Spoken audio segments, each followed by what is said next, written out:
Wherefore, Series 2, Episode 32. There is no Stroud Five Valleys walk this year. Winklepicker is so distracted that she gives this no thought until well into September. By then it is rather late to start organising things. It doesn't help that all the other wizards seem relieved and are just more or less inclined to hide how delighted they are. Magically speaking, there's a lot of uncertainty around the Five Valleys walk. It is an annual ritual of protection, but it may well cause as many problems as it solves. Places outside of the circuit often feel less real than those in it, which has taken quite a toll on Painswick over the years. Probably. There is every chance that the walk acts as an annual sacrificial rite in which Ditchley Yat takes a tithe of people. What will the infamous valley do if it cannot snaffle a few lost folk? Winklepicker does not know. She can't do the walk herself. The clue was in the name. A woman who takes a preposterous shoe as her wizard identity is clearly not someone able to slog up and down hills for over 20 miles. Obviously, she'd like to be able to deal with the absence of the walk by just doing it herself, but there's no way she'd manage more than a few miles. None of the other wizards can be persuaded to do the walk in whole or in part, although Winklepicker has a feeling the wizard William may in fact be planning to do the whole thing. Her sources report that he's been seen outside rather a lot, doing things that could be a training regime. What will happen without all those feet pounding their good intentions around the route? How important are the sacrifices of knees and ankles that are normally made? What about the energy of pain from the thousands of blisters? Winklepicker does not know. No one knows. It might be fine, or a disaster, or any place in between. How important is the day? The walk usually happens at the end of September, after the equinox on a Sunday. There's no obvious significance. It's not an inherently auspicious day, and the date varies. And so September ends. Perhaps Wizard William did the whole thing and saved the day. Perhaps he didn't. There is no mass walk. Is the town different? It is impossible to tell with all the various impacts of the pandemic playing out. Nothing goes up in flames. No monstrous thing is released. Winklepicker starts to wish there had been something obviously wrong. Some clearly defined drama could be dealt with and would be a lot less stressful than all this uncertainty. One deeply annoying possibility is that the walk was of little consequence all along, and that she has spent years going to a great deal of largely needless effort because of it. Perhaps the wizard who set it up had his own system for harnessing the power of it that no one else has ever found the means to replicate. But if the walk really did something, how long would it take for the effects of it not having happened to show up? Winklepicker wishes she'd had something else in place. A society for rambling psychogeographers, perhaps. An attractive plan like beating the bounds in all the parishes. Too late now. She can't settle on a follow-up plan and isn't sure what would work. Days pass and nothing terrible happens, apparently, and she starts to think that Stroud might be okay without the walk. You, dear listener, are no doubt waiting for the moment when I stop looking at all of this from Winklepicker's perspective and find someone via whom I can tell you what's really going on. It is one of those tricks unreasonable narrators like to play in order to withhold information and keep you from seeing the true story.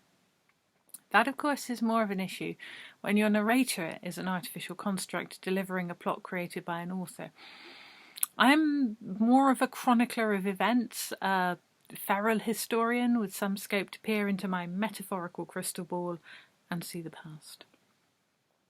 And the trouble with the past is that it is a large place, and how any event looks depends a lot on where you look at it from. And people can also be wrong about what they think is happening. So whose perspective should we trust? Do we see the Five Valleys walk from the perspective of the wizard Winston, who first began the route alone in a desperate bid to protect the town from the menace of a Cockwomble invasion? He wasn't responsible for the mass walk, but he informed the shape of it. Winston died on his second perambulation around the route, during which time he discovered that, despite all apparent laws of physics, the whole thing is uphill all the way. It was Pitchcombe that killed him, and the route no longer goes through the steep field that goes on forever. Instead, it now goes through a neighbouring steep field that only feels like it goes on forever, and thus is less likely to kill anyone.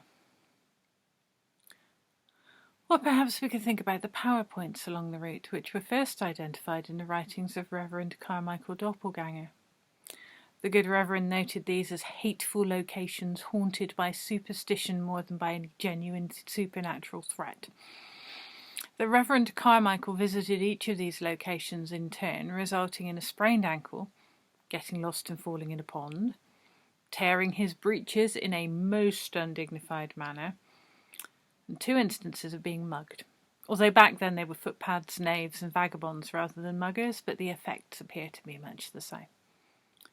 Reverend Carmichael Doppelganger had strong feelings about superstition and the foolishness of peasants, but was happy to capitalise on it with his series of children's books, which suggests a whole host of pragmatic reasons for his eventually being found tied upside down to a gravestone, with his body covered in strange bite marks. Edges are curious things. Without boundaries, we'd all be little more than infinite slush. Stroud is full of people who reject the idea of boundaries and limitations, people who want to transcend, to be free, limitless, and unbound. And yet the very idea of Stroud creates an edge. There is a boundary between what is Stroud and what is not Stroud. Assert a boundary often enough and it has consequences. You get an in and an out. What is inside is held. What is outside is wilderness. And so it comes to pass that the people who wanted to be free from boundaries are, psychically speaking, now somewhat less held than they used to be. Some of them become able to see the wilderness, and it terrifies many of them.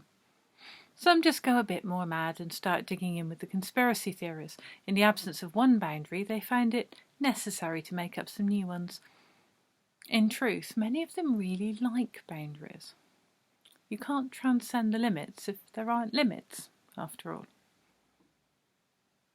Ditchley, Yatt and Stroud find themselves on speaking terms again. It's been a while, but with the hard edge down, they can communicate. Both places are a bit shy and don't really know what to say to each other, but there is nothing to stop Ditchley Yatt showing up wherever it likes, and so it opens a stall in the newly refurbished Merrywalk Centre, which was going to be renamed as the Five Valleys Shopping Centre. Somehow the signage now says Six Valleys instead, and there are many arguments on Facebook about which valleys are on the list for the 5 or 6 valleys. Does Toadsmore count? Is Painswick real? Who gets to decide, even?